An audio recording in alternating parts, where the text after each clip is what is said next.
I'm going to Japan and I need to pick a watch. So I'm going to show you the 3 criteria I use when finding what watch I'm going to bring on vacation. I'm so excited to be going to Japan because it's huge for vintage watches. So I'm hoping to pick up something cool to show you guys and record a lot of it. But I want to bring a cool watch with me too. So the 3 things I'm going to look at are actually pretty important. The first one being, I want a watch that's unique.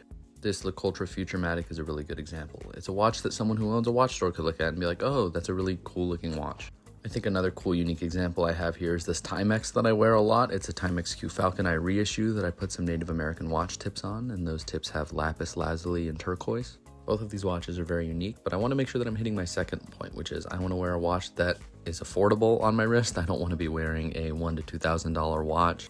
It's just a personal thing for me. I'm in a strange place I haven't been before. I don't really want to be walking around with tons of money on my wrist. So this Casio is the pinnacle of affordability at $23, but I think I can go for something a little better. But the final point I want to talk about is, above everything, if you're wearing a watch, just make sure that if you were to lose it for some reason, you would be okay with it.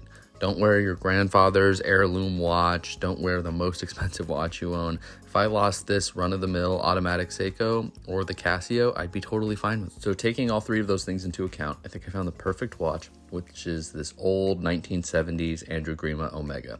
Now, I know what you're saying. Omegas are typically very valuable watches, but this is a vintage example with the gold plating pretty worn. I paid less than $100 for this watch and a huge lot of things.